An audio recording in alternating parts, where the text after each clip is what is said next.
BetOnline remains your number one source for all your sports betting this season. Everything from NFL playoffs to pro, college basketball, UFC, MMA, and more. You'll always find the latest odds, team matchup info, player news, and game trends at BetOnline. With live betting options, free contests, and live scores for almost any sport or game imaginable, BetOnline is truly the fastest and easiest way to bet all your favorite leagues and events. Head to the website today or use your mobile device to join and receive your 50% welcome bonus with your first deposit. Make sure to use that promo code BELIEVE, B-L-E-A-V, to receive your rewards. BetOnline.ag, where the game starts. Tell them the noise make conception. Popcorn world.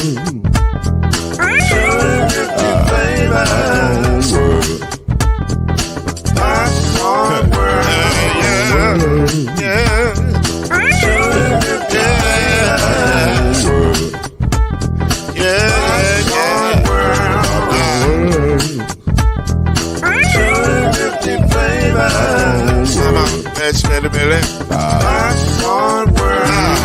Can I make you groove now? Yes, I can. So you can get this groove in the back of a can. You can make it round the world and the holes in your hand.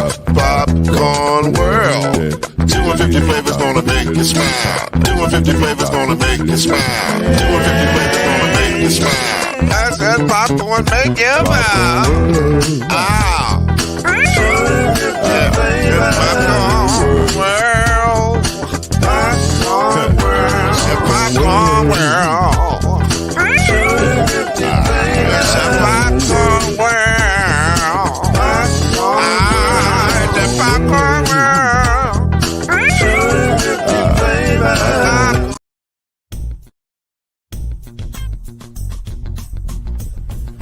You're now listening to the Brothers of the Five. At shooting guard, it's your boy, Killer Cam. At small forward, it's Reggie Love. At point guard, C Major. At power forward, Al B. And at center, Mr. Noise, Lloyd Spence. And now, the Brothers of... Wow. I guess that's it. Intro's a little different today, but whatever. What's going on, fellas? What's going on, man? Good to see the Brothers of the Five. Reggie Love looking spiffy. Got your Under Armour gear on. I like it, Reggie. I like it. I ain't gonna say spiffy, but I'll take the Under Armour, man. Every now and Under Armour compliment. every now and then. Yeah. Anything Everybody with got these Jesus part of it, I can't deal with it, but I'll wear it this time. You pushing past the Steph Curry factor, just going to. Look, it looks like I must have wrote the wrong thing. You guys are, y'all looking pretty spiffy yourself. Well, listen, man. Kendrick Haskins got me into this graphic tee life. He put a lot of pressure on me on the Believe in the ACC show, so I had to step my graphic tee game up. So I'm starting to rep the stuff I love. This is one of my favorite hip hop albums right here. So yes, sir. So I'm trying to show my brother Jay-Z some love today. Oh man, this is just a work from home uniform. I gotta get one of these Jesus sneakers shirts that y'all got, man. Yeah, this is a work from home outfit, man. Hey, they got. I checked them, Chad. What's good, what up, man? What's good, man? Chad, did they have some more? They were out of them around the holidays. I need to get. They restocked. This is before the holiday gear, man. Oh, okay. Gotta get it while it's hot, man. Gotta get it while it's hot. All right. Well, listen, man. Let's jump right into the show. We got a ton to talk about, and we coming in hot with breaking news. The breaking news of the last couple of hours. Man, the Broncos. So last night, Adam Schefter tweeted out something very cryptic last night, talking about, 5 people have been told there's no longer a need to keep interviewing. So, and I said, they got that guy. So to me, it just came down to, was it Sean Payton or was it Jim Harbaugh? And all those people that said Sean Payton wouldn't want to go coach with Russell, he got to fix Russell, he wouldn't want to do that. Guess they didn't know what they were talking about, because the Saints pulled off a trade today where the head coach Sean Payton is going to the Broncos for their 2023 first-round pick and a 2024 second and third-round pick. So, gentlemen, your immediate thoughts to the trading of a coach that is near and dear to Reggie's heart. I can't imagine why, but he's near and dear to Reggie's heart. Not Indianapolis coach near and dear, but he's Indianapolis coach. You know that's when he won that first Super Bowl against my coach. So right. Well, that's true. That's very true. I still got the conspiracy theory on that. I'm just saying. No, what you think about the trade?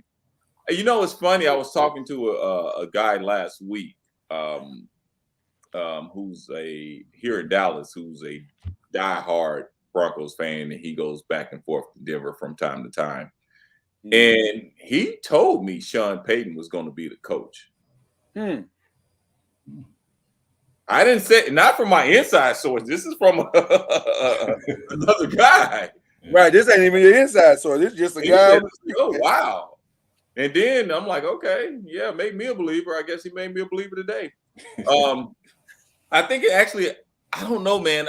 I feel like the Denver Broncos going to be like the Lakers. They ain't going to have another draft pick until 2035. My we'll bad. Draft around the same time.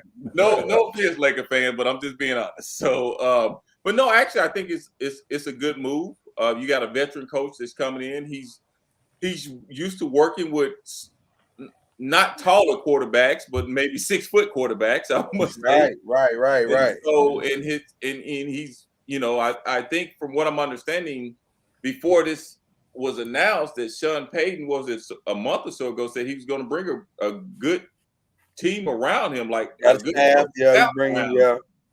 I guess, Russ, you have no more excuses, Russ. You got to cook. Well, got to at this point.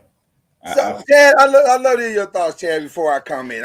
Chad, what are you thinking about this trade? No, I think out of all the coaches that have championship experience, he's definitely a good coach to pair with Russ, and they both have championships and know how to get it done, and that Denver Broncos country is just wanting somebody to be able to take the helm, and that $250 million is guaranteed.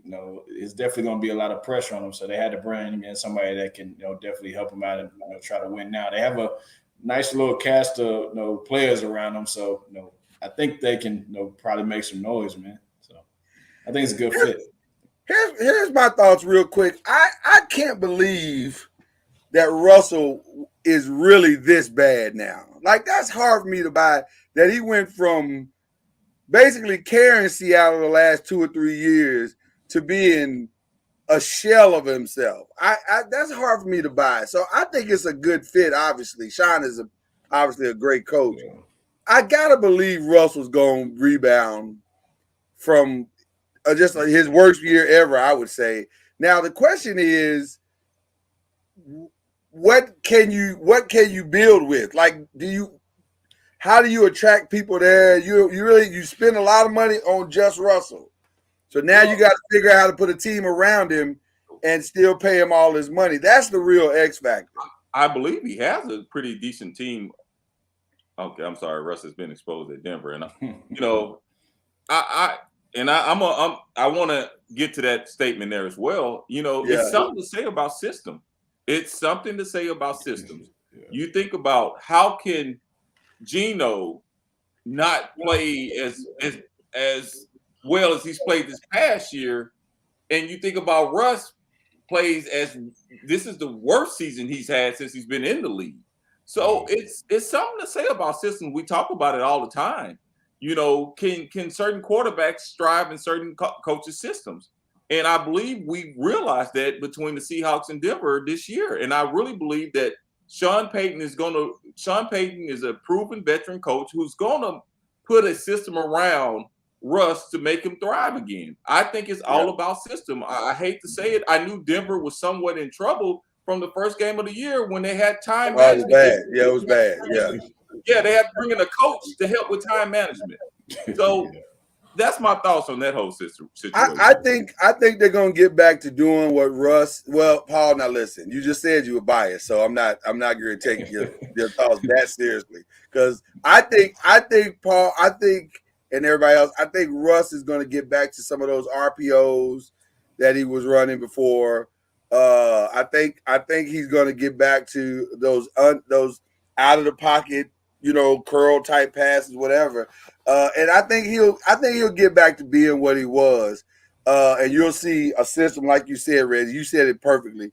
A system that fits what he does. Yeah. I don't think Nathaniel Hackett was ready to sit in the big boy chair. That's really what it all comes down to. Yeah. I mean, the proof is in the pudding. Sean Payton has had a quarterback as far as like Russell Wilson that has the stature and everything, and he's able to put a playbook together to be able to utilize the strengths, and I think he'll do the same thing with Russ, man. Because aren't they kind of similar? Yes, exactly. I mean, okay, you saying put Lamar Jackson as a drop back quarterback.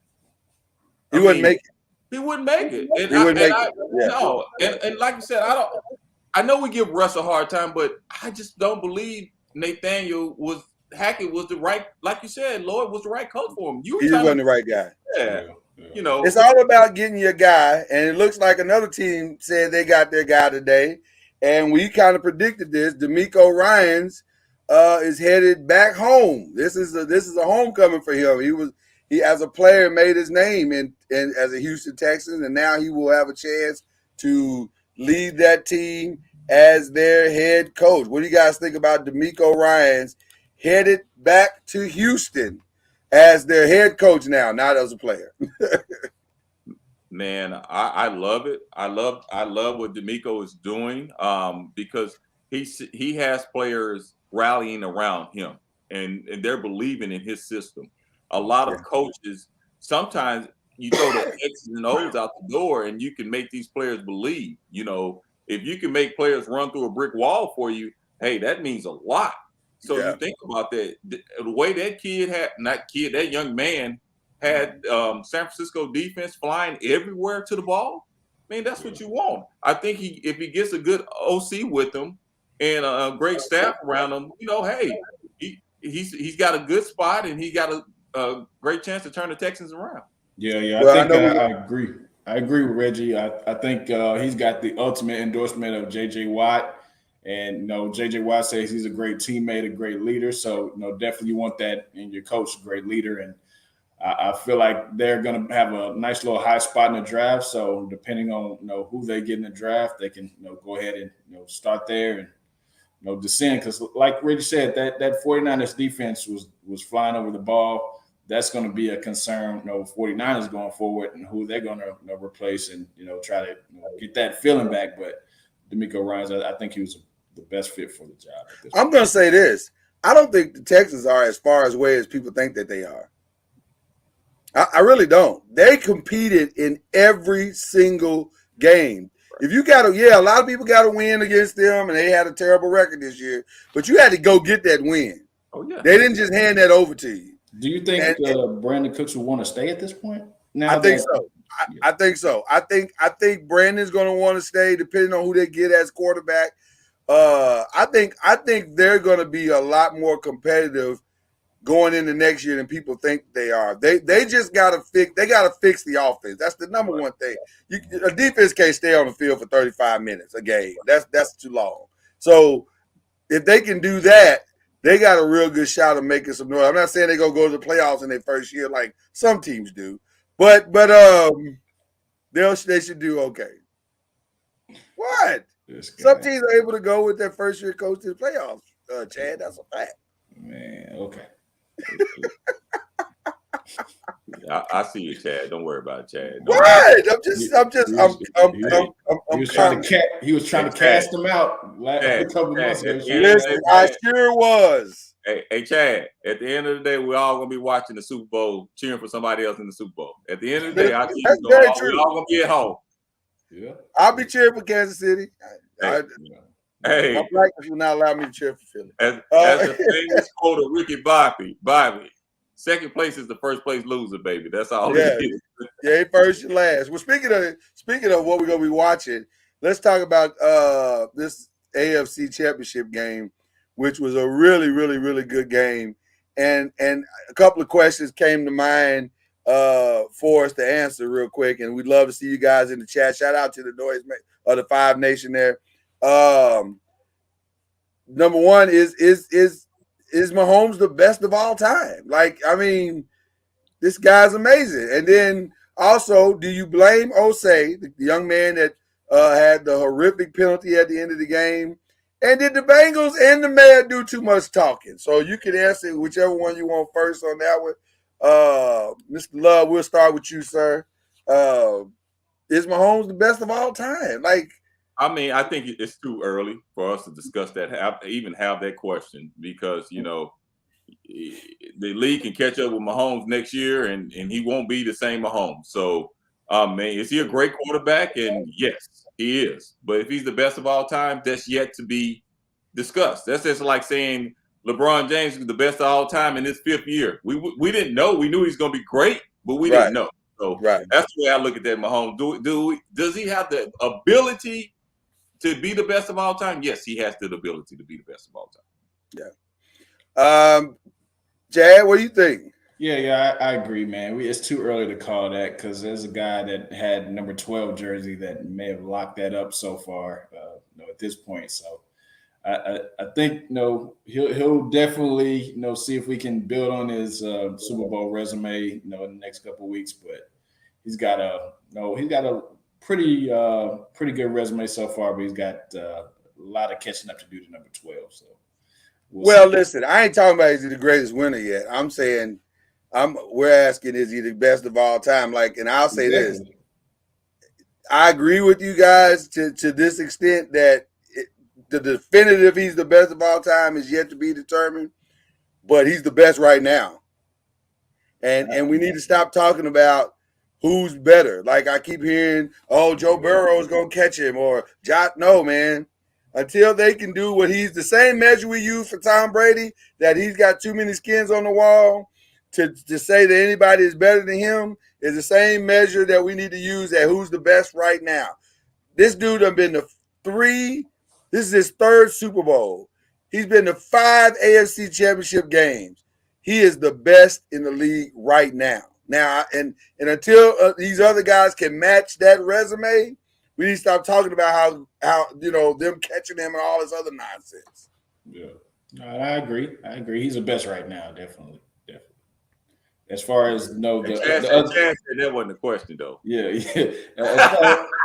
As far as Osei, I mean, it was not a good heads up play, but you can't lose the game off one play. So it was not a good heads up play. It was bad on every level. Because you're talking the difference of making a 30-yard kick and then a 50-yard kick. So right. And the way that kick went through it, he wouldn't have made it from 15 yards back. No. Yeah. So, Jess says if he thinks Cincinnati would have had the advantage. And both defenses was playing well. I couldn't say. I was gonna say I don't know, Jess. You might be right, but I don't know. They were both teeing off on each other. That was a good game. Yeah. And go back to that Osei kid. Let's be honest. People don't see that kid played well before that. Listen, prior to that play, he played amazing. Right. So it's almost saying, and people, and really, when people come down on young kids, the kids 25 years old, something like and that, yeah. People got to look at the overall picture of the game. The score probably wouldn't have been tied at that moment if that kid didn't play the way he played. I think he had a couple of plays that, like, he sacked Mahomes. Didn't he sack Mahomes once? Or he was I think so. On the scramble. Okay, so we wouldn't even been in this position without this kid. Man, kids are they're gonna make mistakes, man. Everybody's gonna make mistakes in this game. And I guarantee the way that kid had the emotions that kid had, he's going to be back and better next year. He's definitely gonna learn his lesson. Definitely gonna. Yeah, we all, man. Come on, man. I tell you what I didn't like worse than what he did. I didn't like what Jermaine Pratt did.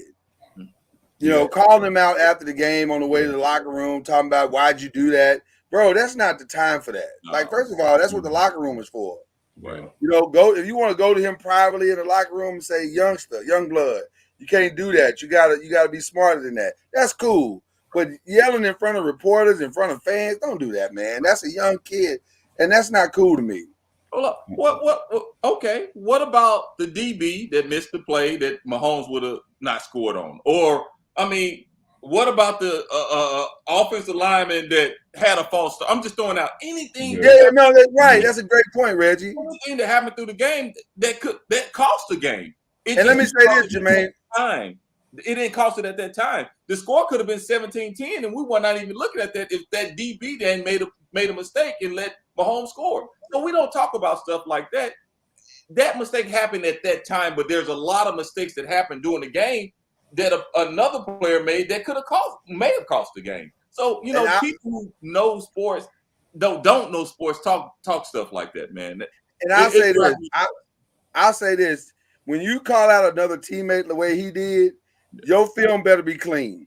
Exactly. I was going to say that. Yeah, your film better be clean. So when we go to film on Monday, I better not see one mistake that you made on film. Exactly. That's what I was going to say. You know what a good coach is going to say? He going to say, son, keep your head up. It's not your fault. We shouldn't have been in that position in the first place. Should have been in that position, exactly. That's what a good coach is going to say. Right.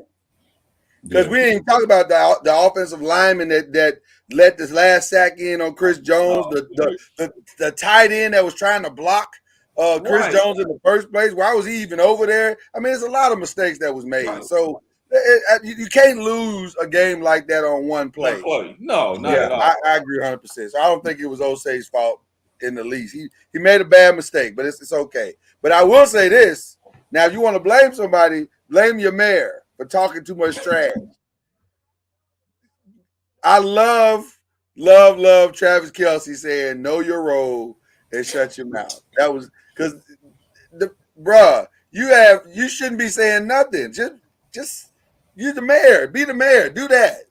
Don't be talking on our behalf. We the ones got to go out here and back it up. Exactly. Yeah, that's adding bulletin board material. That's all that was. That was unnecessary. The trash talk between the team, I don't really care about that. But the mayor, stop.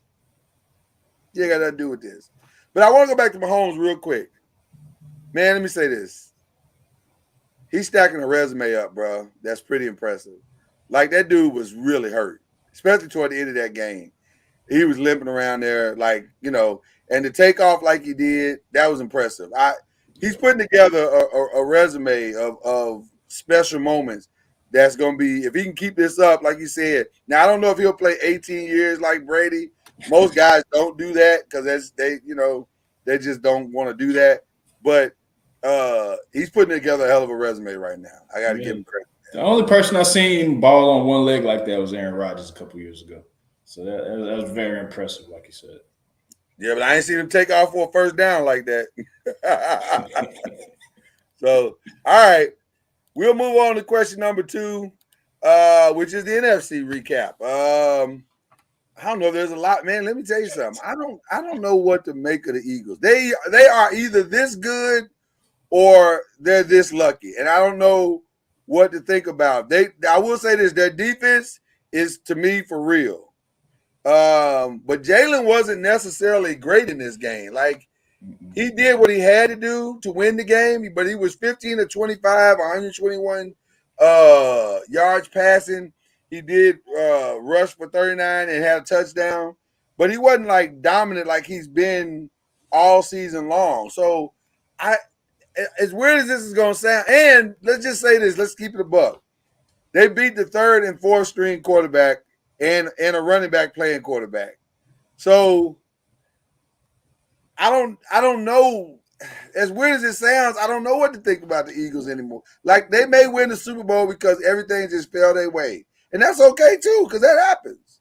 But I mean, do y'all think they're good? Do y'all think they're just lucky? What are your thoughts about the Eagles? I think that Jalen Hurts did what he had to do as far as a game manager this game, because I think he's probably still feeling the effects of that injury. We probably won't know what they will be until the Super Bowl. I think, because he didn't make any mistakes, so I give him that. He didn't make any mistakes, and the defense kind of carried the way on that.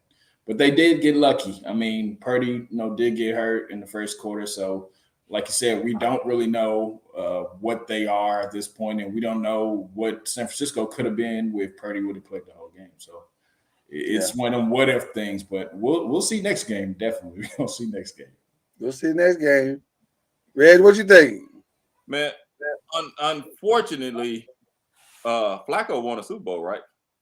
Flacco won a Super Bowl. In Baltimore. Baltimore got a championship. So Brad Johnson, Trent Dilfer too, right? Defense went. What'd you say?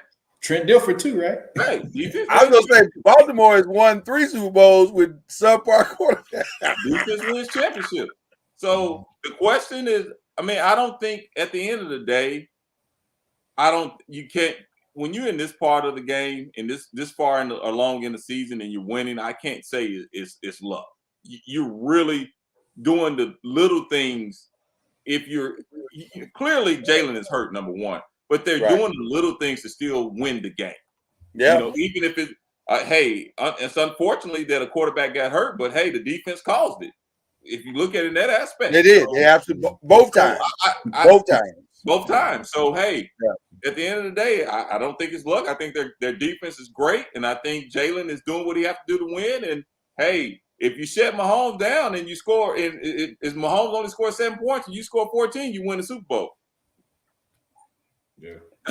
So I tell you what, it will be interesting to see, because you basically got the number one offense going against the number one defense, right? And obviously something's got to give. And I think everybody, from what I'm hearing coming out of Kansas City, everybody should be as healthy as they're gonna be for this game.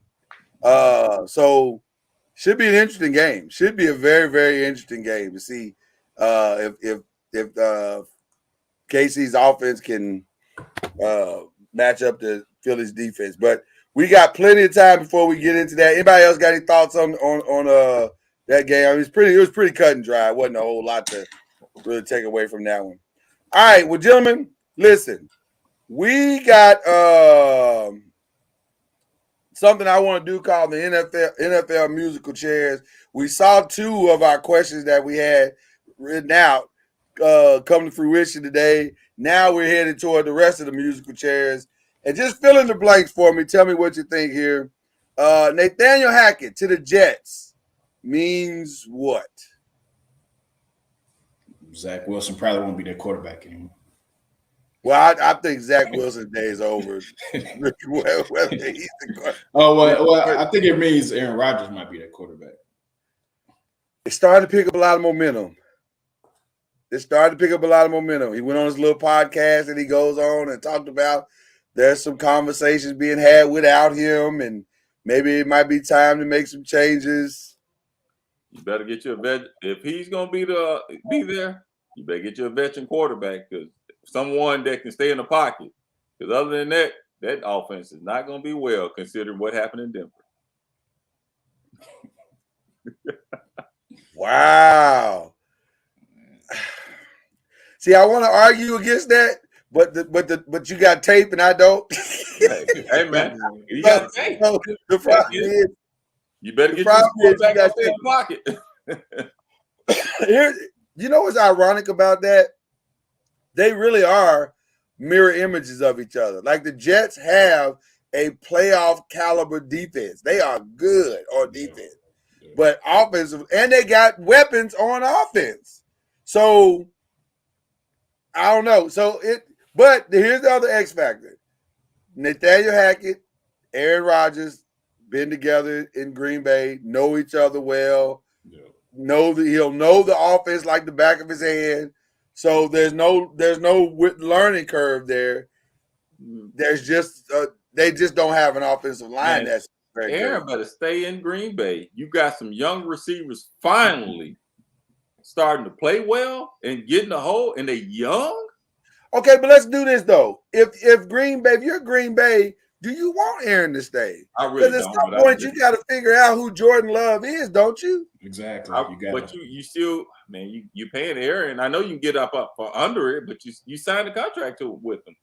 Okay, but at some point you got here in this next year, you're gonna have to pay Jordan Love too, or get rid of him. You have to cut ties with somebody, so might as well keep the cheaper option and get rid of the most expensive option. Well, you got to pay him a lot of money next year. You cut him, I think. I mean, you release him, or you got to trade Aaron. No, you got to pay Aaron for sure. But if you keep Jordan and he ain't started, because listen, I think Jordan's on his 3rd or 4th year, right? Right. So you could actually pay Jordan you could probably get out of getting Jordan on the real cheap for the next 3 or 4 years. Go on and lock him down for 4 years. If you think he's your guy, you lock him down on that $25 million a year. You still bring in a veteran too. You can still bring a veteran. Still bring on a veteran, right? The only problem is you laid down with a prima donna. You laid down with him. You laid down. I mean, listen. Well, ship them to New York, where all the rest of them are. No, he don't need to go to New York. We good. No, I'm good. The Jets. Oh, well, listen. But Jets ain't got nothing to offer for them. They really don't. I mean, they can give up their number one for the rest of the time, but but do you really want to do that if you're the Jets? I don't know. I think it's a lot of chatter. I heard something else today that was interesting to me too. And Reg, this goes back to something you've been saying here at the end of the season a lot. Somebody mentioned Aaron Rodgers going to Miami. And the reason why I take that seriously is because of what Reggie's been saying, which I completely agree with. Man, 3 concussions is a lot. In one season, that's a lot. And he still has not cleared concussion protocol. I told y'all too a long time ago. I said if he gets another one, it's probably gonna be a wrap. I think at some point, don't you have to? Because it's not like he's never going to have his head hit the ground again. It's not like he's going to have another concussion if he plays. Yeah. So at some point, don't you have to think about the long-term health of the player? Yeah, especially if he's still in concussion protocol after the season still. As a parent, I mean, I know he's grown, he's an adult, but man, I'm advising my son, hey man, I want you around, you know, I mean, you might be starting having issues. If you continue playing, you might start having issues at the age of 30. Right. Yeah. He needs to look at DeMar Hamlin and take a good look at himself. It's like, is it worth it? Is it really worth it at this point? I think the Miami, at first when I heard it, I was like, Miami, that seems weird. But then I thought about it, I was like, whew. Now Miami would be, also mortgaging their future and saying we're going all in. If they brought in, but they've kind of already done that, haven't they? Like they got Tyreek Hill, they paying him a boatload of money. They got Jalen Waddle, they about to pay him a boatload of money. So at some point, they've kind of already committed to it. So I don't know. It's an interesting proposition. I would definitely say that would put them in the conversation. I think they would make the playoffs for sure. But I don't know, man. I think that's something to think about. I think they can always trade him for Dak. I heard that came out for a little whisper said that. I heard it come out. I don't know how interesting that you would say that, sir, because Kellen Moore out of Dallas means what? We get rid of Jason Garrett's plays. Oh, man. I've been telling my father-in-law for a long time, Kellen Moore we got to get somebody different ear in Dak's ear because I just want to see what he can do in another system. So yeah, but the rumors are that the different ear right now might be Mike McCarthy. I mean, he's essentially coaching for his job, so I don't mind a man coaching for his job at this point. But I mean, I wouldn't mind another offensive coordinator either. So he probably won't be there 2 years anyway if everything goes right. But I've been saying Kellen Moore is Jason Garrett light. So I think he just stole Jason Garrett's playbook and put his name. Do we really blame this all on Kellen? Because some of these I don't. I don't either. I don't really. I'm just addressing the question. The ultimate person. No, you're not addressing the question. You have been on Kellen Moore's behind the entire season. You hate that dude. You wouldn't even pay for that dude's dinner if he went out to eat with you. We know what the problem is, but we can't do anything about the problem. You can do something about it. You can't do nothing about Jerry Jones. Oh, well, I thought you were talking quarterback. Yeah, we can't do nothing about that. So that's the problem.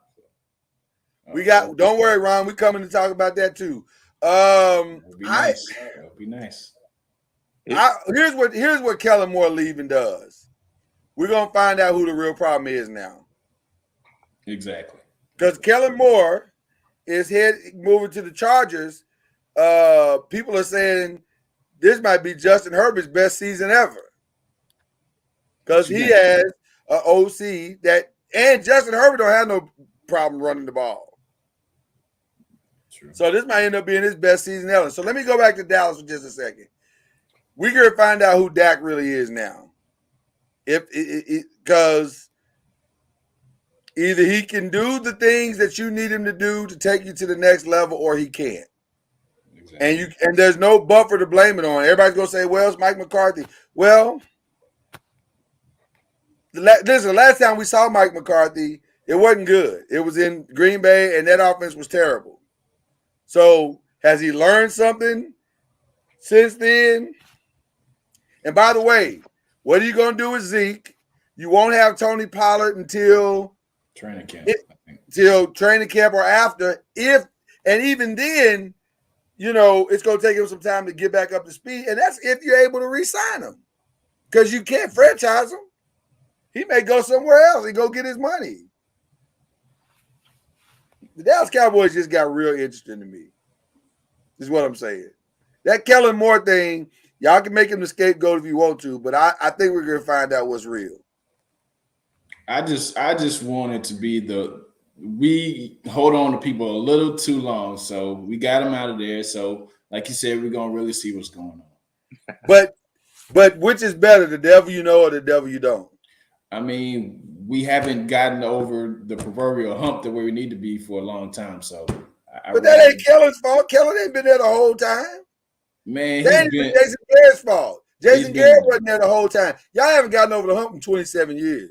Yeah, because of what I just told you, there's somebody we can't do anything about. But you can't do right. You can't do nothing about that part. So I don't know. To me, it's interesting. I think you right. Dak is a good quarterback, but you got to put all the pieces around him. Now, letting Zeke go might help you do that. I think what hurt Dak, and I'm gonna be honest, is not having Amari Cooper. It's almost 100%. It's almost like having Romo without Bryant. Yeah. In a sense, you have a big number one receiver. Mm-hmm. Dallas didn't have that this year. When you have one of those number one receivers, you can kind of get away with throwing it up there, and the big guys can go up and make plays. Yeah. I don't think they had that this year. I think I'm not making an excuse for Dak. I think he should have played better. But when you have the right pieces, like you said, Lord, I think that helps Dak out. In one aspect of it, it helps him out. If you surround him around him with a lot of small receivers, if you get jammed up or if you're not able to get down the field, I mean, you got to. Sometimes the quarterback needs to be bailed out. Hey, come on, let's be honest. Kelsey bails out Mahomes sometimes, not all the time, but he does. Absolutely, yeah. So I think that Amari Cooper was huge. People have been whispering about it, but I really believe that hurt Dak. I think they're going to have to go find a big receiver as well as offensive coordinator. Yeah, I think I agree with you, Reggie, because Dak Amari Cooper was a lot of the production, and then CD did do a good job this year, but I think the person that they actually should have not came back and actually left Amari there is Michael Gallup. I think we picked the wrong person to actually leave instead of I think CD and Amari would have been totally different than Gallup and CD Lamb. So Well, let me say this. I feel like Get Up, the show Get Up on ESPN, listens to this show because the very same discussion we had about how we don't know if Jalen Hurts is great because he has all these pieces around him, and we don't know how good. That very same discussion, they had it almost the next day after our show aired on Get Up, and I was like, that discussion sounds familiar. But that my point of saying that is that's kind of how it has to be for Dak. Dak needs options, lots and lots of options. He needs a solid 1, a solid 2, and a solid 3. Even if you look at Schultz had a decent year. He had a good year, but it wasn't as good as it was last year. And why was it good last year? Because Amari Cooper's catching all the double teams. So you need to get the pieces in place so that Dak can flourish. It's that simple. And maybe we go back to the OBJ thing. Maybe this is where you do bring in OBJ and try to see if you can make that OBJ CeeDee Lamb combination work. Now, I don't know if you want to pay that kind of money, but I just think you don't need that. You need a big physical receiver that can run routes and make plays. Because I think you have the speed on the outside. I just think Amari was something. You need that. He was sure. He was sure. Yeah, he was a precise route runner. Yeah, very precise route. And then he can use his big body. Mari know how to position his body as well as a route runner. And sometimes, hey, you throw that ball up there, you need that dude. You might need that dude to go up there and get it for you one time. Well, speaking of big receivers, the one thing I did hear that I didn't even know, and I don't know how this slipped through all of the cracks, but there is a receiver that is becoming available this year in free agency. That is one T. Higgins from Cincinnati. T. Higgins could be a game changer for a lot of teams. Like that is the kind of receiver you want in your locker room. And that big possession receiver that you're talking about, Reggie, might be something to look at. You see how he went up and got that ball in Casey? Yeah, man, that's what I'm talking about. That's the kind of guy you need. Why would they let I'll him be go, honest though? with you. We need that right now. If we had that, we might still be playing, but we didn't have no receivers. We was out there naked. So there you go. Why would Cincinnati let him go though? That's my thing. Wouldn't you want to have that person opposite of Jamar Chase? The easy answer to that is yes, you would. But I just don't think it's possible to pay everybody. The way the system is set up now, it's almost impossible to pay everybody. So at some point, there's going to be. That's why Amari's not there, because they said, well, we can't pay Tony and Zeke and Dak and CD and some of these guys we got to pay on this defensive line and offensive line. Somebody's got to be the casualty, and they made Amari the casualty. So the same thing could happen in Cincinnati. Cincinnati has committed a lot of money over to a lot of guys, and they still got to pay Burrow.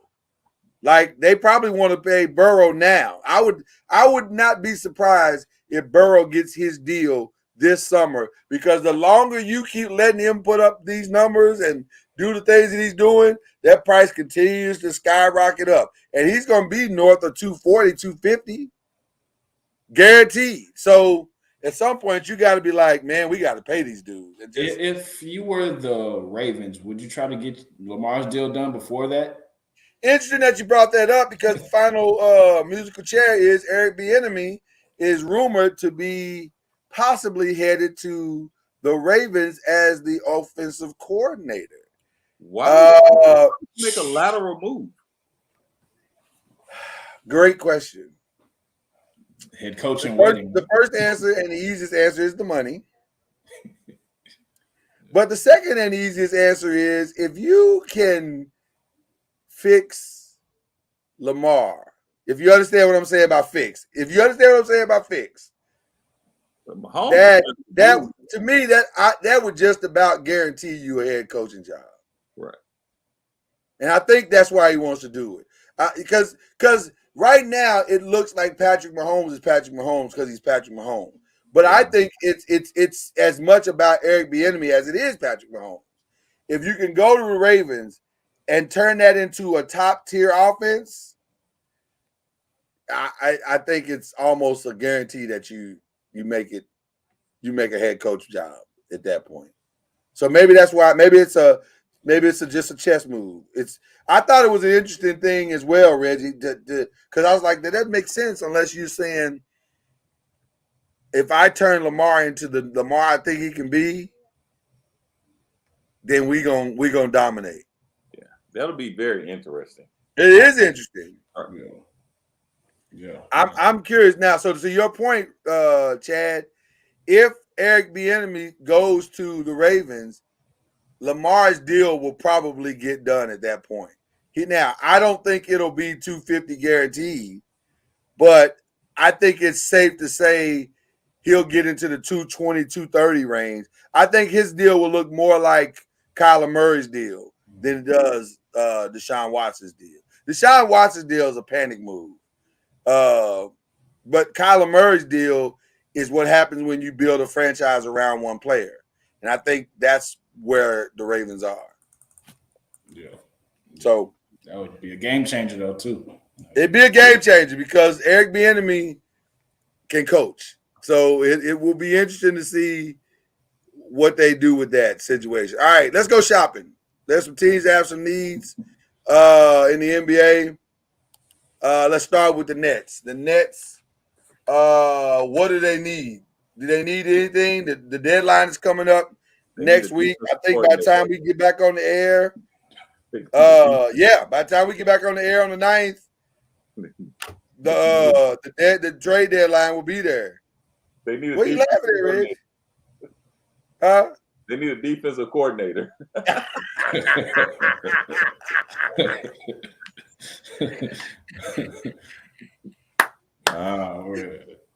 You went to that is also true. That is also true. Because they can't stop anybody.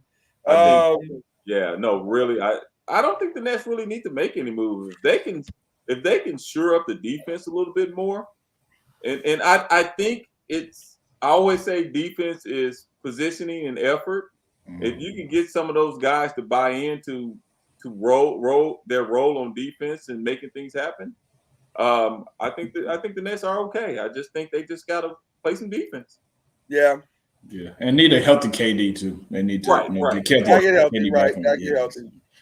But I think they may make a move for big man. I've been hearing, Seth Curry and Joe Harrison talks to be moved, but I think that'd be a massive mistake. Yeah, I think so too. Seth Curry is as sure a shooter as you can find in the league, and it's hard to find those. Yeah. Right. And so I think that'd be a massive mistake for both of them, to be honest with you. And let's be honest with you, the Nets are not, when they're healthy, they're playing pretty decent. They're playing pretty good basketball when they're healthy. Mm-hmm. And before KD went down, what were they on, like a how many game win streak? 8 or 9, something like that. 8 or 9 game win streak. Yeah, they were doing great, man. Yeah, if you can shore up a few things on the defense, they can be right there and stay healthy. I'm not saying they're gonna win the championship, but they can go pretty far. Right now, the Lakers are playing against the Knicks. They are down by 6 in the second quarter. What do the Lakers need? But I'll say this: the Lakers look better.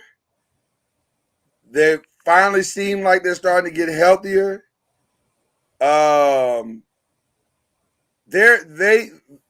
They're only 2 games out of 4th, which is weird that the West has gone this way this season, but it has. So I think they still got to get another 3-and-D guy. I think that's where they are. And it'd be nice to get a big, but they got to get a 3-and-D guy. The name that I heard today that I like but I don't love was Eric Gordon. Because I don't know what he's got left in the tank. Like maybe he's got a lot left in the tank. I don't know because he's in oblivion right now in Houston. But one thing about Eric Gordon, though, he can shoot that thing. So I do like that part of it. But it seems like that's an older player. One of the things Reggie's been telling us to stay away from. Why y'all keep bringing in these old players? That seems like we're doing the same thing. So I don't know. Where do y'all think the Lakers need to shop for? I mean, I've heard CP3, a trade scenario for CP3. I was like Reggie said, old player again. So I think they need to get younger. Oh, who? For say that again? CP3. They had a trade scenario for CP3, like a 3-team trade to bring CP3. But why would this? Okay, well, since you brought that up, let's combine. Why would the Suns do that though? Are the Suns that okay? Well, you know what? Yes, they are. I was going to save the Suns till later, but let's talk about the Suns real quick while we talk about the Lakers. I think the Suns need a counseling session. Like they need to go call Ayanla or Dr. Phil or somebody to come fix their situation. They seem dysfunctional. Well, I mean, I think ever since that whole situation with the big guy, they haven't, recouped. Yeah, they haven't recovered from that, and I don't understand why. I don't understand why or how that fractured the team so bad. Like they seem very dysfunctional to me. It's and another thing is, man, CP3 is getting older, and you look at when you're playing the point guard, it's more than the assist, it's more than knocking the wide open shot. It's more you gotta be able to pick the ball up full court. You gotta be able to stop the ball. And you got a lot of these young guards who run it like this. Yeah, I remember I did this before. Yeah. I mean that. It's one of my favorite things you do, Reggie. I'll be honest with you. CP3 is like this. So he can't stop anybody anymore. That's not stopping anybody like that. So exactly. And then, like you said, it's some things that's going on in the locker room mentally, and a lot of time it's about leadership. It's about how is the coach bringing that team together? Is there still an issue? What's the big guy's name? Ayton. DeAndre. Is there still an issue? Because if you have your 20-10 guy and your head coach having issues, you're gonna have some problems. Let's be honest. So let me ask this question to both of you. Yeah. When a locker room or a team has been mentally fractured the way that they have, can you recover from that? Is that a salvageable thing where they like, because that was a really public and high pressure embarrassment that took place. And apparently it's worse than we thought it was because Jay Crowder ain't played all season. Exactly. For whatever reason. Exactly. He hadn't played all season, and I haven't heard that he's hurt. Have you heard that he's hurt? No. I just heard they haven't played him. So whatever it is, it's that bad to where it's being felt all across the whole team. People have to realize this. Sometimes we all think we're right. Sometimes we all think we're right all the time, but every now and then we got to look in this mirror and say, hey, where am I going wrong on this team? How can I put myself aside and put the team in front of me? And that's from the coach all the way to the last player that comes off the bench. Yeah. How can we fix this thing? And we have to, man, we all do it. Even me. Sometimes I gotta take that darn eye out of Reggie. Sometimes, it's Reggie. Sometimes you gotta make it a Y. Take the eye out, right? Eye out. And I think we forget that sometimes. To be great, people have to know their role. I saw a stat on Dennis Rodman with the Bulls. Man, Rodman would score 2 points and hit in 18 rebounds and shut the big man down. Yeah. He took he didn't have to score 20. He didn't have to say, you know what, coach, I'm doing whatever Mike and Scotty want me to do.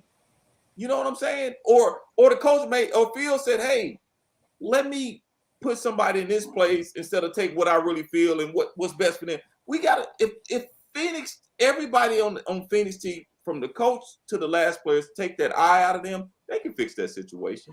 I think they need a men's retreat or something. They gotta fix, because to be honest with you, they have all the pieces. Right. And I'm including Crowder. They have all the pieces. I need everybody to conceptualize the fact they're only 2 years removed from the NBA Finals. So why are we trying to blow this up? But all the signs right now point to them blowing it up. And I'm saying it doesn't make any sense to me, but this is where we are. But I think they just need a counseling session. They need a kumbaya, stand around the fire. And like you said, Reggie, everybody needs to own the part they contributed to how bad this has become. Yeah, they need to take a page from Golden State's book, because a whole man got socked in the face on video, and that's they're being professionals about it and definitely going about their business. And Phoenix just can't seem to get their things together. So it's mind-boggling, since you have a coach like Monty Williams there, and the leadership. I'm not sure why one situation is going one way and then the other situation is going the other way. So ultimately has to be a move. I guess something was made at some point. And they have a big three. Here's who I think their big three are: Devin Booker, Mikal Bridges, and Aiden. And you fill in that, and you fill in the role players around that big three. You got something special. Because so you think okay? So then let's go back to this. Then let's go back to what Chad just said. Do you think maybe it is time? Maybe one of the ways you kumbaya and fix it is to kind of get rid of some of the other voices in the room that maybe are too loud. Maybe CP3's voice is too loud now. It's because CP3 is an acquired taste. Like he's something that you eat. He's like one of the meals you eat because you had a taste for it, but you can't eat this all the time. Right. Yeah, it's about leadership too, right? Because the leadership. Everybody's saying CP is a leader, but I mean sometimes I have to question that. And I don't know if Devin Booker is necessarily a leader in his own right. I'm not too sure about that. So I think it's maybe leadership from one situation to the next. But we won't know until CP3 leaves, because his personality is so dominant. Yeah. Like you said, maybe it's time to get him out, to get Crowder out, and then have the kumbaya moment. And like you said, Reggie, regroup. You got three young players. You build around that. You got really good young players too. Yeah, and you add a solid point guard. Not knocking CP3. I think he's probably one of the best point guards to ever play in the league. But he's older now. He's older. So you take those three and you get. And now if CP3 want to stay, you bring him off the bench. I don't know if his ego will allow it. Reggie. Oh man, Reggie, you talking bold tonight, boy. Because I'm not saying anything. I'm saying, but you gotta, man. These young kids, dude. The league is getting younger. Yeah, dude. They're coming with a 7'4" dude who play like he a point guard next year. Yeah, and run like deers. Yeah. No, you're right. You're right. All right, we got to check in for halftime. My guy who's at the game, Killer Cam. What's going on, brother? What's up, man? What's going on? I know the boys hit that buzzer, the halftime buzzer shot, so we down by 1. That's good. How you like the new squad? Oh man, connection. I can hear you. I'm trying to be very careful what I say.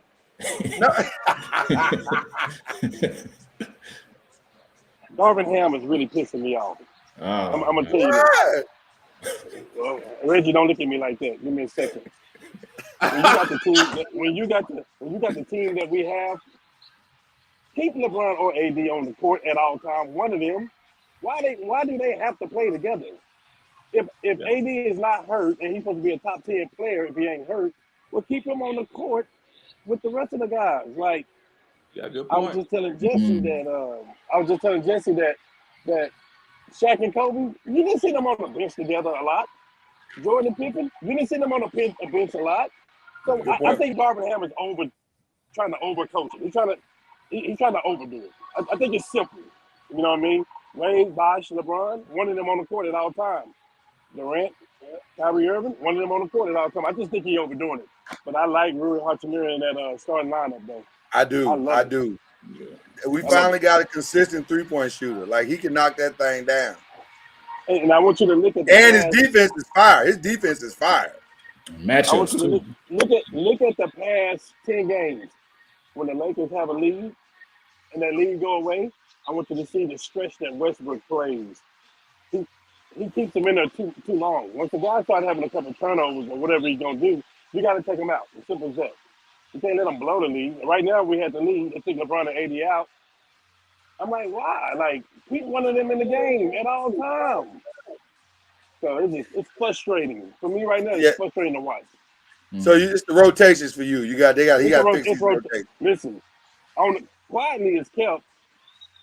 I don't have a problem with the team that we have. I have a problem with the rotation. Gotcha. How's the defense looking for the Lakers? Are they looking better on the defensive side? They do when AD is in there.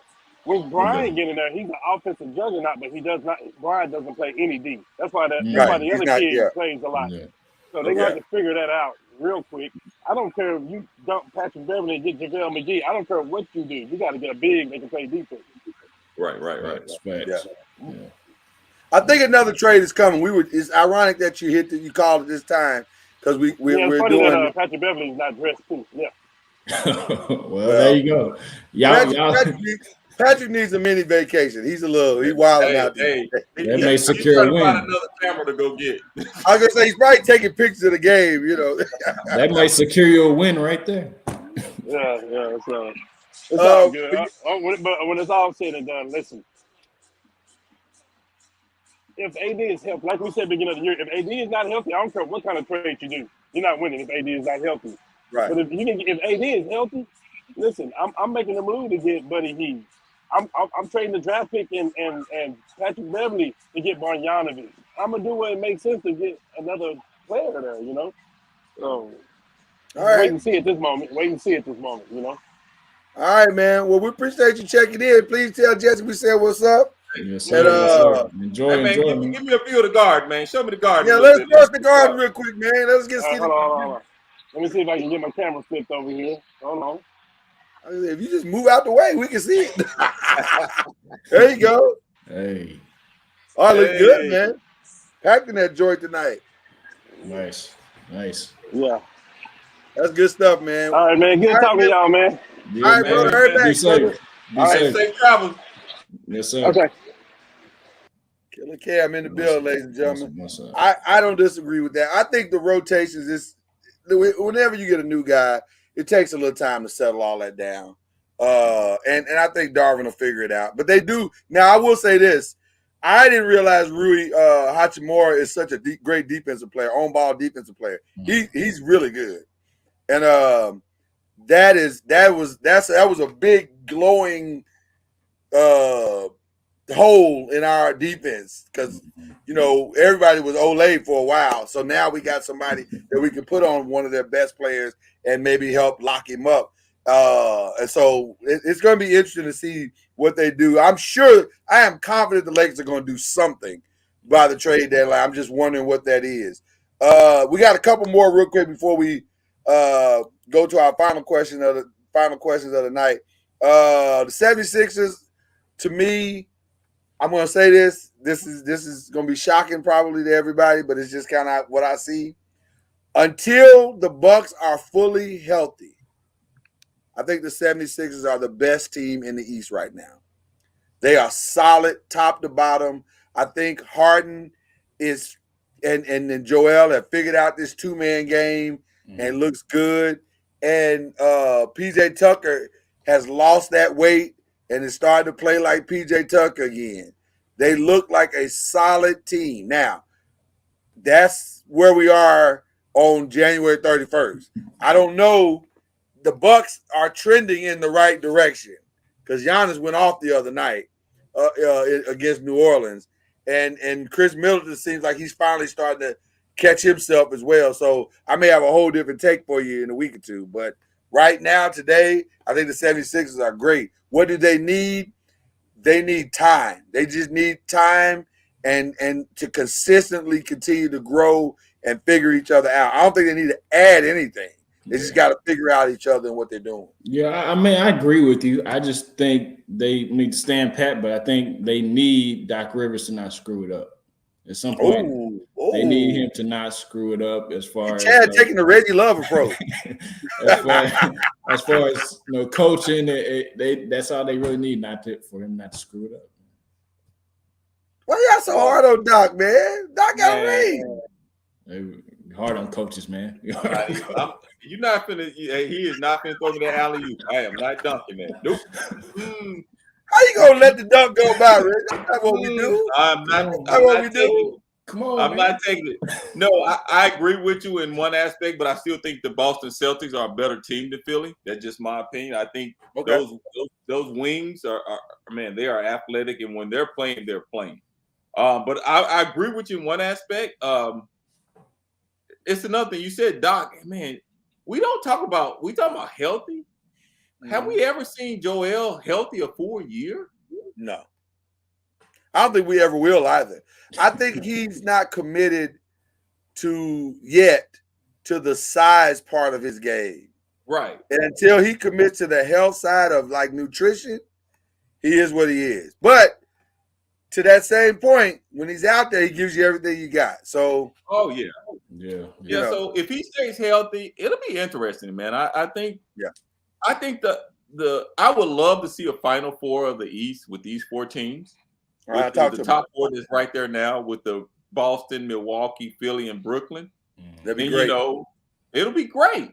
But man, if you get that, and I know Cleveland is around there too, but man, that will be a great top 4 going into the playoffs. I mean, at the end of the playoffs. The only thing I don't love about Boston is that they are so in love with shooting the 3-pointer, and I don't think that's their path to a championship. I think their path is hard-nosed defense, and they got. I think Robert Williams has to take the next step and be a consistent 15-10 guy. If he can do that, or even 20-10, if he can just give you 5 points a quarter, solid inside presence, I scored, I dominated, bro, they're going to be impossible to beat. Impossible. Because Tatum and Brown are going to do what they do. Right. And let's we haven't had a full healthy Boston Celtic team either. Let's be honest, because Marcus Smart is out right now too. So that's what I'm saying. With Brown, I mean, your boy is never healthy. Robert Williams is never healthy. Smart has his bouts with, Brown has been hurt this season. I mean, I would love to see all 4 of those teams at the end of the year. 100%. Healthy. I would love to see that. Yeah. Hopefully so. Well, I know one team that a guy on this screen is excited to see them getting back to health and actually playing the type of ball they play. And that's the Warriors, who are now in the 5th spot, solidly in the 5th spot and trending in the right direction. They're on a 3-game winning streak, which, if I'm not mistaken, second to the Bucks and the Wizards. That is the 3rd longest streak currently in the NBA. But the Warriors are starting to look like the Warriors now. And I don't know I still think they need a big. I still think they got to. I watched them. Yes. I watched them up person. I was courtside 10 rows up. Nice. 10 rows. Brad. Hit him with a fumble flex. What kind of humble flex was it? I saw them personally, and because they destroyed San Antonio, which I want everybody to destroy San Antonio. I told y'all I don't care if San Antonio wins another game. Give me the 7-4 kid, I'm good. I don't care. But I saw them do that, and the Spurs had really no big guy. The big guy we got, he can't even make a layup. Then the 2 nights later, they played Chicago, and Chicago's big guy, I forgot his name, went for went for 43 and killed him and beat him. Yeah. So I think if you say a need for Golden State, it will be a big win. A big. Yeah. You see why we're not winning, because James Wiseman is not on the court. No, you are winning now, Chad. You are winning now. I'm saying. I mean, we are winning because James Wiseman is not on the court. You're saying because he's not on the court, you winning? Yes. Who I want for us to get for a big man is JaVale McGee. Bring him home. He's been at the house though the whole time. He's been at the Mavericks. He's in Dallas. He's on the Mavericks. Is he on the Mavericks? Well, that's same thing.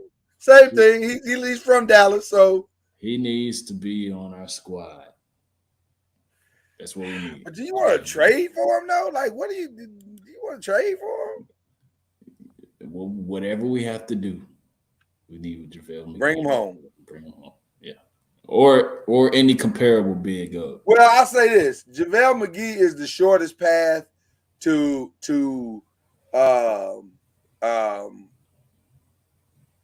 continuity that you can trade for. Exactly. So that would not be a hard, transition for them to do. So I don't know. That's interesting that you said that. All right. So now the final question of the NBA shopping spree. The team in the East and the West we should be talking about is who?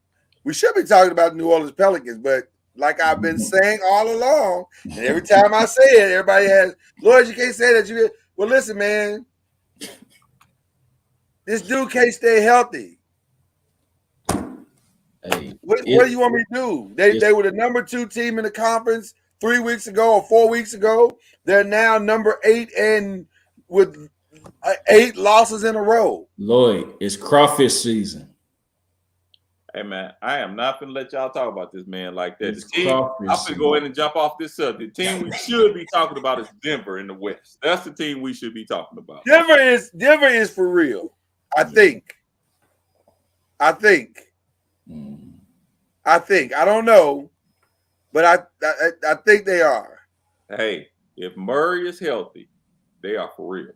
Well, therein lies the challenge. Because I don't know. That's the thing. He has his moments where he looks back, especially at home, but away. People have been talking about the Golden State Warriors away record. Denver's away record ain't much better. In fact, a lot of these teams in the West, their away records aren't much better. Exactly. No, not at all. Nobody's really in the West killing it on away games. Exactly. Right. So, go ahead. And speaking of that, people are not talking about the Clippers either. People are not. The games they're really losing are the games they're sitting Kawhi and George. Mm-hmm. Everybody was trying to talk about how much depth they have, and the truth of the matter is, I don't think they have as much depth as they think they do. Right, I agree. Yeah, they don't have as much depth as they think they do. But I do have to go back. I have to ask you, Reggie, why are we so afraid to talk about this Zion Williamson thing? I'm not getting into that. I'm being quiet on the young man.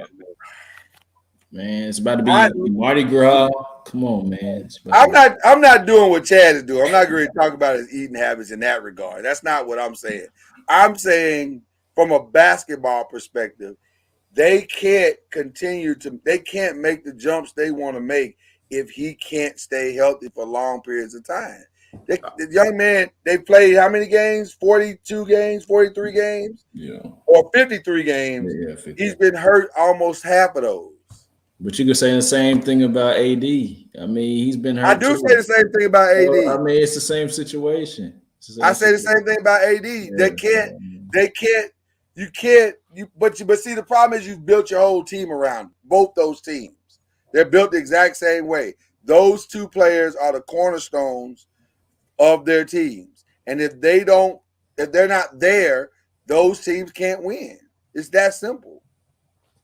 So I don't know. Reggie, I know you done buttoned up on it. It's not shade, Reggie. It's reality. I don't know why we don't want to talk about the reality. I got a team that nobody's really talking about. What's that? They're third in the West. Sacramento? Sacramento Kings. Is this real? I don't know. They'll make the play in. I don't know. You feel like at some point it's gonna fall off? Right. Because I think here's what I think is gonna happen. I think, like I said, towards the second part of the year, Golden State is gonna get healthy and going. Clippers gonna start playing Paul George and Kawhi more. I think we'll get some noise from New Orleans once Zion gets back, and so I really think they're gonna fall into that around that 7, 8 position. You think they're gonna fall that far back? Wow. Yeah, I believe so.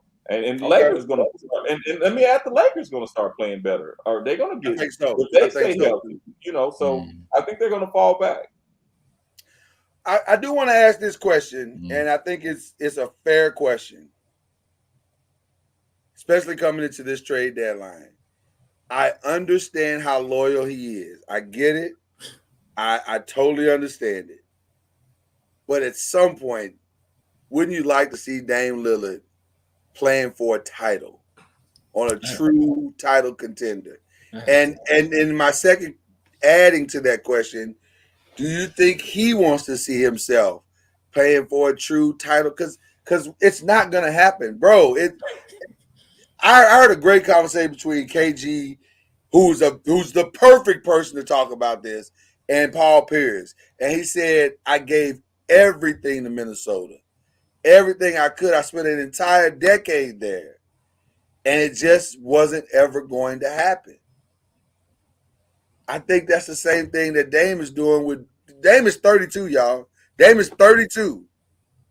So how many more great 60-point games and great, how much more time does he have? What's that number? That'll clear up a lot, huh? Is that how much he's making? It's gonna clear up a lot. It'll dry my tears. Is that how much he's making, Reggie? Okay, but now to that same point you just made, which is a very good point, Reggie. That's a very good point, Reggie. Yeah. If you're a contender, or if you think you're close, why wouldn't you trade for him? I mean, if you're a contender and you think you're close, to pay that type of money, will you be a contender anymore because you will have to give up so much? I'll tell you one team that should do it. Who's that? The Miami Heat. He would be good in Miami. Would you have to give up so much? You would probably have to give up one of your main players.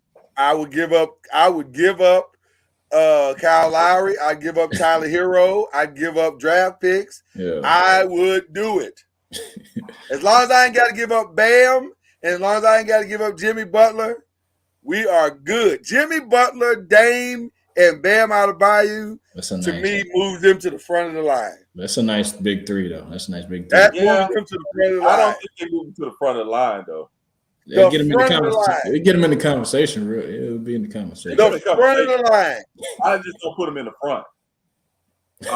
I mean, but he just signed. It moves him past Brooklyn. It moves him past Brooklyn. Yeah, he just signed that contract though this past summer, didn't he? He did. I don't understand that. He really is loyal. Look, listen. Yes. First of all, I sound like a hypocrite right now because I appreciate guys that stay. I do. Yeah. I just think. Okay. Why are we looking at it this way? Why aren't we looking at how about Portland go out and get somebody great to bring to him? Because that's not a favorable destination, Everybody going to Portland. Nobody's going to. Okay, so let's play it your way. Who could Portland go get to bring to them right now? And what pieces does Portland have that somebody else wants? You go get AD. Other than Dame. Go get AD. Man. They got to do that, Red. That's not fair. Reggie, that's not fair. Now you trying to throw me alley-oops. I'm sure throwing it. I'm doing it like this. You threw it right. You threw that behind your back. Oh no. I mean, because Portland has some young pieces. The only way I would go for the AD thing is if you threw their big guy, the big Russian guy they have. I forgot what's his name. Nurkic. They'd have to throw him in the deal too. We can't be stripped. You throw him in the deal, throw a three-way trade, get rid of I'd be okay with that. They can have Westbrook. They can have Westbrook. And you bring AD and somebody else with Portland. Now we'll be putting them up at the top. Portland would be interesting. It'd be interesting to see if AD can stay healthy in that mountainous air. Oh, they good. That rain. They got good PT, physical therapy up there. So I just don't. A lot of this is not desirable place to play at, from what I heard. Hey, they was rocking back in the day when Clyde and them was there. They can rock again. Can I throw out another name of somebody that I think is going to might be on the trade deadline, trade block? And I know y'all saying it's too soon to do that, but it ain't worked. Mm. Don't be surprised if you hear Gobert's name mentioned. Oh man, yeah. Man, that was the dumbest trade in NBA history. One of the dumbest trades in NBA history. Yeah. Without question. But having said that, Gobert to the right team could be a huge get. Yeah. You know, it's funny you said I was listening to and they can salvage the trade by right. getting some of those draft picks back. Go ahead, I'm sorry, Rick. No, you're fine. I was listening to Dwight Howard and he was talking. I was looking at this, and it was a quick clip of him, and he was saying when he first got into the league, how the game has changed, and in which he had, when he couldn't move nobody, so he got this muscle in. He picked up all this muscle, and he walking because he can move, get strength, and move and dunk, and he couldn't scratch the back of his back, but he realized that he had to drop that weight so he can, so he can catch up with the game. So what I mean is, what I'm saying all this to say is, what makes the game is not played with two big men anymore. There's no more twin towers. Yeah. No.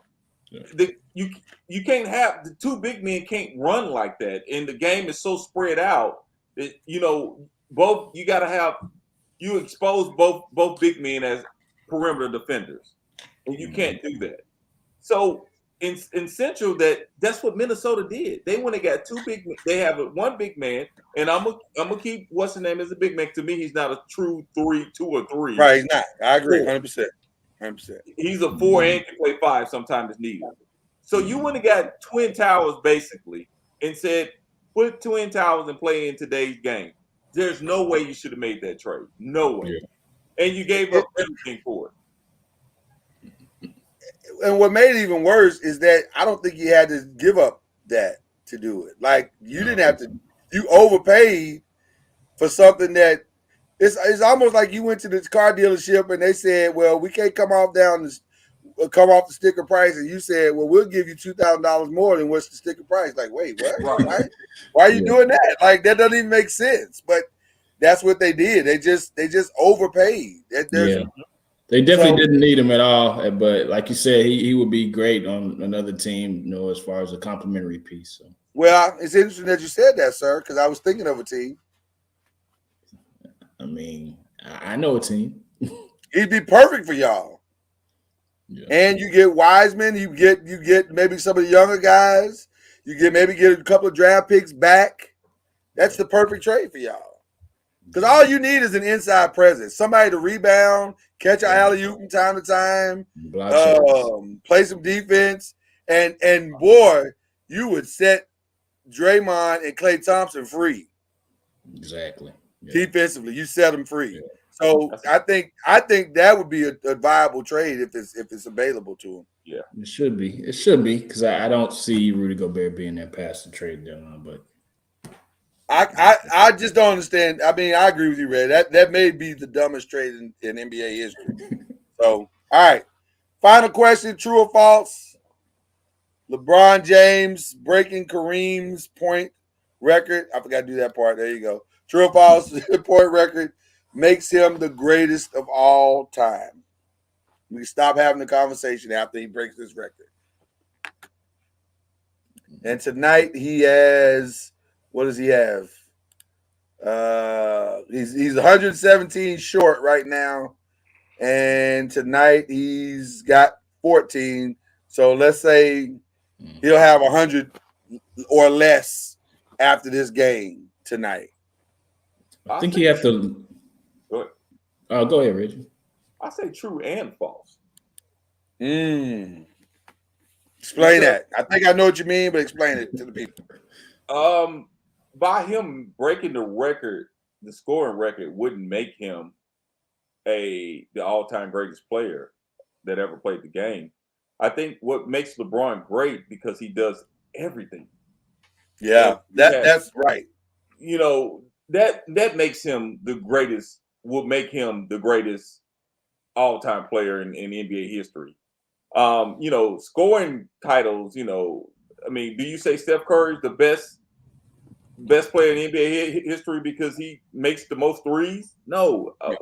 To me, you define the best player because they do everything.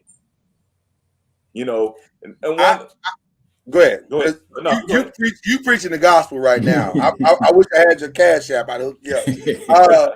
The reality is, LeBron James, in my humble opinion, is the most complete player we've ever seen. Right. By far. It's not, and to me, it's not even close. Right. So that greatest thing, that's a tricky thing, man. I don't know how you qualify it. I've never in my mind been able to say, well, how do you qualify that? Because how do you say what the path that Magic did is not as great as the path as Jordan did, or the path that LeBron did is not as great as the path that Kobe? I don't know how you do that. But I will say this, top to bottom, LeBron is the most complete player I've ever seen. Yeah, and to piggyback, I wouldn't say complete. I would probably just use all around player. I guess that's the word I would use. Best all around player. It could be us saying the same thing. I think it's probably. I'm thinking it's probably because I was trying to in my head. I was trying to say, okay, well, what's the difference between all around and complete? And I don't know if there is one, so we might be saying the same thing. Yeah, right. But he does it, like you said, Reggie. He does everything. Defense. Offense, he's smart. He's every night he steps on the court, he's the smartest guy pretty much out there. Right. It's I don't know what else you want him to do. And it's funny to me that we try to categorize everybody in, like in football. Tom Brady is the greatest player of all time. Well, no. Put Tom Brady at tight end or offensive lineman, would he be great? Right. I mean, and it's kind of one of those things that's tough. People always have this argument between Michael Jordan and LeBron James. I never get into it. I try not to get into it. I don't want to get into it because I think, number one, they played in two different eras, so we'll never know how Mike would have played in this era or how LeBron would have played in that era. We'll never know that. And two, they play totally different. Totally different. So, if you want to compare, you can compare Michael and Kobe. I mean, they're pretty much same position, same type. But guess what? Kobe modeled his game off of Mike. We found that out later on in life. Right. So instead of having these debates, and I know it's great debate, just witness just be thankful to see if you disagree with me, one of the greatest players that ever played the game. Well, I'll say this. He's the greatest of his generation for sure. Yeah, no doubt. Yeah, for sure. No doubt. And on cue, he just hit a 3. So there you go. Yeah. But I agree with you, Reggie. You can't get into this conversation. I got a friend right now who he tries it with every fiber as being to trash LeBron on every chance you can. And I'm saying, bro, listen, you can try, but you sound like an idiot every time. Every single time you open your mouth to say something, you sound like an idiot because the numbers don't back you up at all. If we're just going by pure numbers, they don't back you up. This dude is going to be top 5 assists, the number 1 points guy. He's going to be top 10, top 20 rebounds. Right. He's a multiple time defensive. I mean, every time your argument sucks is what I'm trying to tell you. It's just terrible. And just think about this. Let's think about Wilt Chamberlain and Shaq. With Shaq, you know what I'm saying? How dominant Shaq would have been when. Oh my God! And vice. But now even today's game, the rules have changed. The rules. Well, we talk about it all the time. Just 3 seconds in the defensive. Back when Shaq and them all, they didn't have all that. So right. I mean, not saying Now you ask me what player did I feel the player of today that I feel that could have played in the 90s, early 90s. I would have said LeBron wouldn't because he has the physical gift. He had the body, he had the body to take the pounding and all that. The problem is we just don't know. We I agree. Don't know. And instead of just saying, "Hey, like you said, he is the greatest of his generation." There's no ifs and buts about it. He is great. And I think there's something to be said about that. Let him rest in that. He gets to sit in the room with the greats. So Jordan Magic gets to sit in the generational room. Jordan gets to sit in the generational room. Kobe gets to sit in the generational room. LeBron gets to sit in the generational room. Yeah, and I think there's something to be said about that. That's actually, I mean, come on now, that's an honor, right? Why debate instead of enjoying it?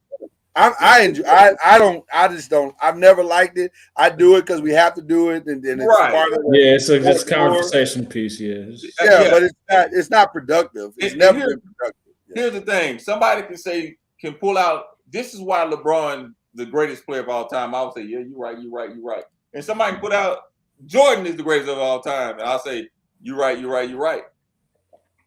all right. So the moment they say, "Well, choose," I did both of them. Right, I did. I chose them. Yeah, I mean, I've been at work and some guys are like, man, LeBron this, and they've never seen Jordan play. They was like, man, let me go on YouTube. I'm like, are you serious right now?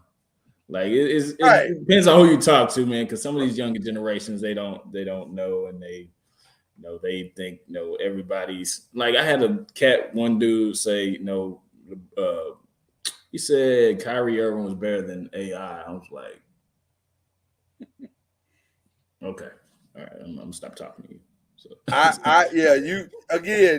you have to, when you hear stuff like that, you have to just walk away from those conversations. It's just like, there are better things that I can do with my time. I think I'm just sort of sit here, put a chair in front of this wall and watch what happens. That's gonna be more productive than getting into that discussion. All right, gentlemen, let's get some shout outs. Did we shout out Peyton Hillis this week? That he's home? He shout out last Okay. I want to make sure we give that brother his love that he deserves. I want to give a shout out to the city of Memphis for, despite what other people are saying, I think they've handled this situation about as well as you can handle it so far. And that's all you can ask with this Tyree Nichols thing. Just let justice prevail. And I think they're doing that. It's hard. And we pray for the healing of Memphis, Tennessee, and the nation as a whole, because these type of things are very triggering and they're just difficult. But when you start to see some measure of justice as quick as we've seen it, that helps. That helps tremendously. So I just want to say that collectively for the show, that we're thankful for the city of Memphis and doing what they did. So Reggie, Chad, who y'all shouting out this week? Man, I'm shouting out Jalen Hurts and Patrick Mahomes, man. Two Texas boys, playing Texas football. Texas football is king, man. I'm gonna just say it right now. Texas football is king. So, shout out to them guys. First, black quarterbacks, facing each other in the Super Bowl. That's pretty cool, man. And Jason Kelsey and Travis Kelsey, brothers facing each other. That's pretty cool too. So shouting them guys out, shouting you guys out always, and Killer Cam in his absence, the field reporter. Shouting you guys out, and man, I'm also shouting out my mother-in-law. Her birthday is tomorrow, so shouting out. Shout out to the lovely Cindy Townsend. Happy birthday! Happy birthday, Cindy Townsend, big sis. Happy birthday, sir. That's my shout outs for this week. All right. That's what's up. Who you shouting out, Reggie Love? I want to shout out the Indianapolis Colts, the New York Giants, and the Dallas Cowboys, because we're all going to be sitting at home watching the Super Bowl together. So arm in arm. Give everybody a shout out. Arm in arm, Reggie. Arm in arm. Yeah, locked up in arm. No, we'll bring the chips. We'll bring the chips. Yeah. I'm gonna shout out to the portal for college football. Way to just get this thing more routed up than ever. So I'm gonna shout out to the portal and good luck in fixing it. So we give a shout out to that. Matter of fact, we need to put that on next week's subject, because I definitely let's do that. Let's definitely do that. Yeah. So but the portal's out of control. It's out of control right now. It's out of control right now. It is out of control. It's a nightmare right now. No. Hey, no, shout out to you guys, man. Shout out Sister Cindy. Happy birthday again. Hey, man, appreciate you guys, man. Hey, let's keep this thing positive, brothers. Yeah, man, let's keep it positive. This is good. I want to give a shout out to you guys as always, man. Thank you for the sacrifice you make to continue to make this show what it is. I appreciate it more than you will ever understand. And as we inch closer and closer to some amazing things and shifts, it's just fun to watch us continue to be good at this. And I think we've actually gotten good at this. And then I want to give a shout out to D'Amico Ryan, man. A young man, 38 years old, who is living the dream, man. He gets to go back to the team that basically raised him, and he gets to go back and try to turn it into a powerhouse.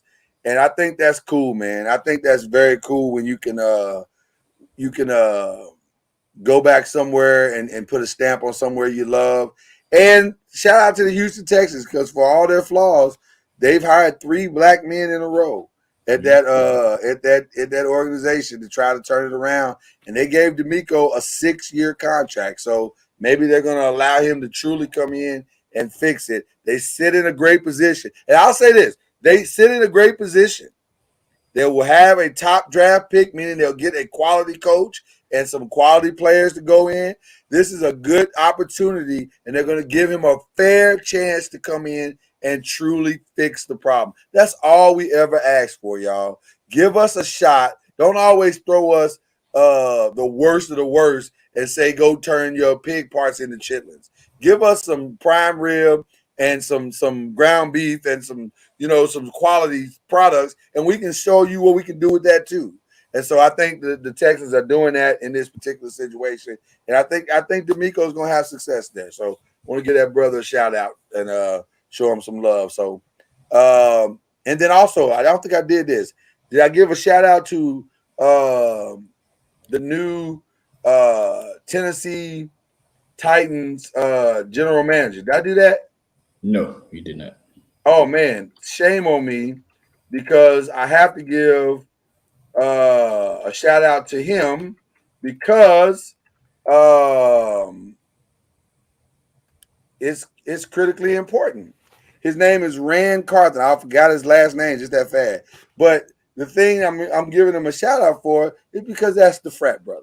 So shout out to Frat going up into Tennessee and getting that job. I don't know how you gonna do with this job, but I'm praying for you, Frat. Go do your thing, man, and go make history up in Tennessee. And maybe we can get the hook up on some Titans tickets. So there you go. Titans Indianapolis 2023. We're gonna make that happen. All right. With that being said, we appreciate everybody out there giving us an opportunity. Went a little longer today, but we have definitely had a lot that we needed to cover. Got it all in. Appreciate each and every one of y'all. Enjoy your weekend. And the 5 is out this piece. For real.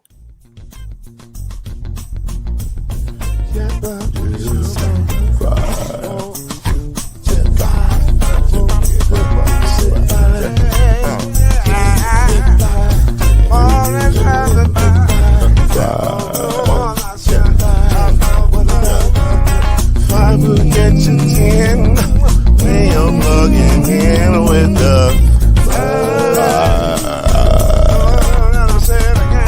there's no mystery. Let's make history with the 5. Oh, the strong 2 and 3.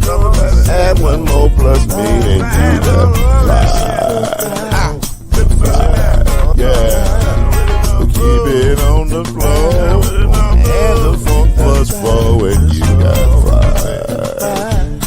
5. I said before.